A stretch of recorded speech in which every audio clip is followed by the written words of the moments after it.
Hi, this video covers a 2x72 grinder. It actually shows the setup of the grinder and best how to use it. Before we start, I just want to mention about safety, which is paramount. These are dangerous machines, so please use the proper safety equipment when using these machines. That's very important. So to start with, this is our 2x72. We have made some changes on this grinder, and the main change at the moment is this head up here is adjustable, which I'll come to in a minute. So first of all, just to go through it, we have our VFD here, which basically controls the speed of the motor. And we use two types of VFDs. It's usually whichever one's available to us because they're getting harder to get. So they both work the same. So to switch it on, you hit the run button here, and then you have your speed control up and down here, and of course to switch it off is the red button. So the one thing to remember when you're using the VFD is that whatever speed you're at here, which is 4000 RPM, whatever's flashing, when you hit the run button, as I'm going to do now,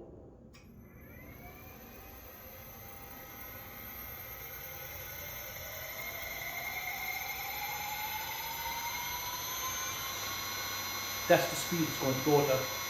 So I'll press stop and it will bring it back down to 0. So it's just worth remembering that if you have the speed set already and if you hit run, it's going to start automatically.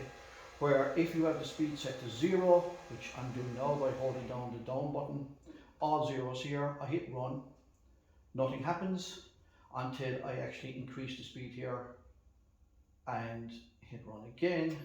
And there you go. And it just goes to basically whatever setting you have put in. So I'm going to stop that now.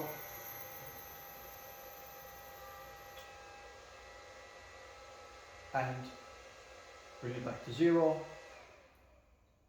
So now when I start it, it's not going to, when I hit the run button here, nothing's going to happen. It's not going to start, so you know what speed it's going to come to. So the VFD, just a word on that as well. There's a fan here in the back of those. That's very important that you do keep the dust and especially the iron filings out of it.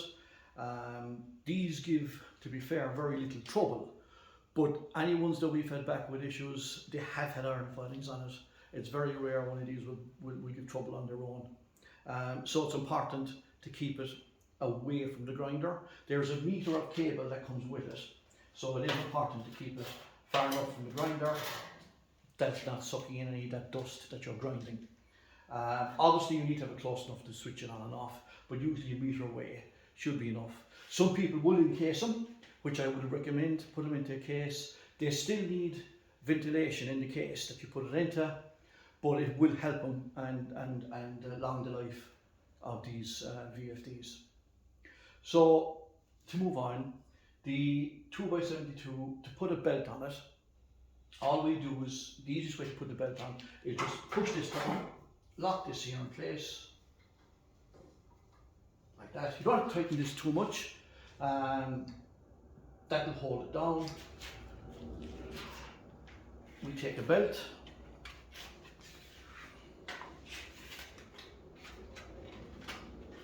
very simple, we put it over top, all 4 wheels, and then you just lift it up, and that's it. I like to give it a little tap out like that, just very lightly. Then lock it. Again, you don't need to put too much pressure on it. What you need to do then is, this belt has got arrows on it. You need to make sure that the arrows are going anti-clockwise direction.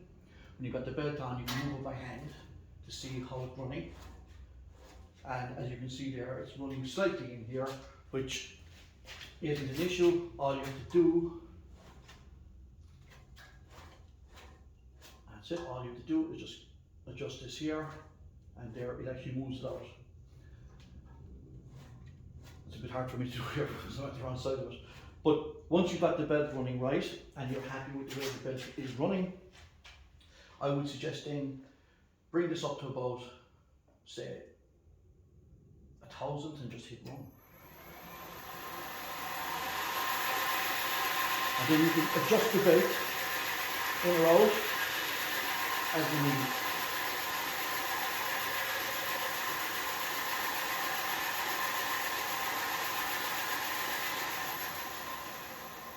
So it is pretty easy to put on the belts, and it's quite easy to get them to run. But if you had a case that basically your belt isn't running the way you want it to, how you adjust the grinder is quite simple. This grinder has got quite a lot of adjustment on it, and you will find not all belts are equal.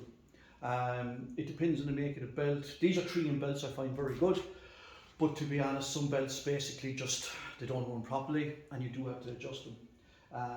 And this grinder is very good at that. So if we turn it sideways here, so not only can you adjust this wheel up and down, like I was doing a while ago, you can also turn this wheel left and right here. So basically you can angle this wheel. Now 1 degree here can make a massive difference. And all you need to do is loosen this little nut here, or bolt, and you can just give it, don't loosen it too much, but you can just give it a little turn, tighten it up, try it again. You can do this by hand, because once you've got the belt on, just move it in the right direction, as you can see the arrows of the belt there, and you can see how weight is running. Once you're happy with the weight is running, you can then run it slowly and make sure it's okay. The other thing you can do, which does make a huge difference again, is this motor is also adjustable.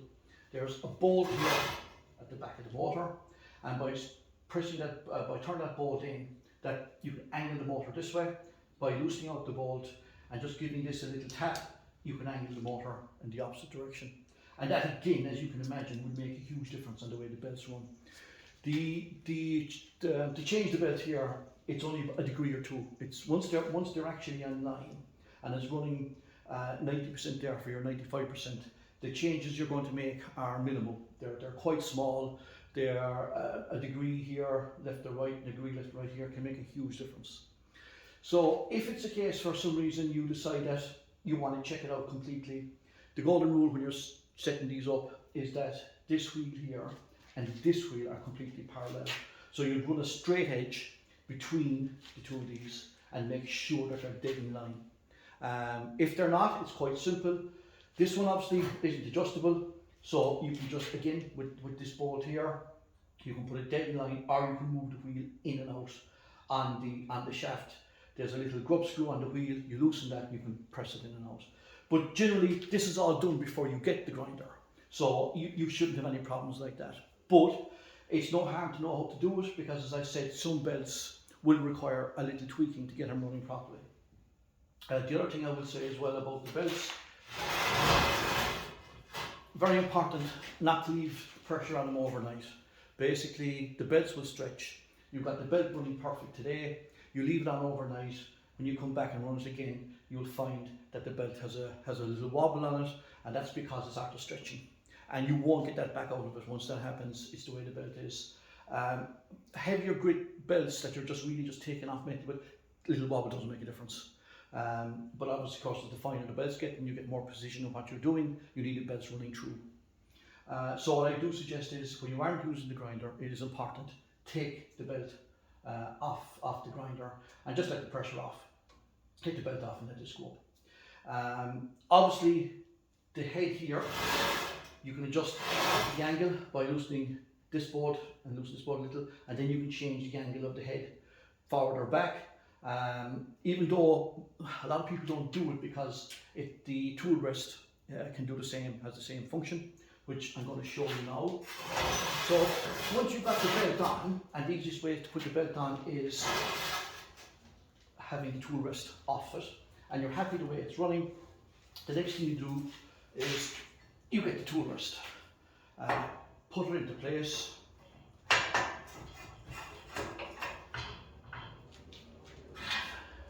give it a tighten up. Everything in this is 17-inch spanner, or 17 mil spanner I should say, will actually adjust this, will adjust everything on this grinder. Also very important running the belt is that the belt shouldn't be touching anything, only the four wheels, and obviously your work when you're using it. It's very important, if you can see it there, that the belt isn't up again the plating. You can have it, as you can see, it's within a millimetre of it, but it should not be rubbing along the plating. It can be as close as you want to it, as long as it isn't touching it. So with the tool rest on, basically you can adjust this tool rest to any height you want by just loosening that. Tool rest goes up and down, and the beauty of this as well, you can adjust the angle. So you can just, I have this loose, so you adjust the angle you want. When you're happy with the angle you want, so there, you just tighten that there. That's rock solid now. Then you can loosen up your arm here and then push it in to where you want. Again, it is important that you don't put the tool rest right up against the belt. So you just give it a minute or two, and that will be enough. And again, it's very easy adjustable. You can just loosen this up here, bring it back, and get that belt to loosen. Loosen. And there you go.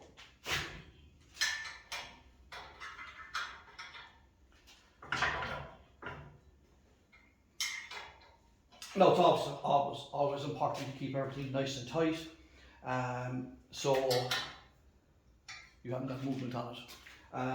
The other thing is, the reason I've got handles here for these two, because there's no real pressure on those. These here we use bolts because you do need to tighten them, and the handles won't be strong enough to do that. So you need to have a spanner to do that. So once you've got your tool rest in place, everything's set up, check again. That all looks okay, and then you can run it.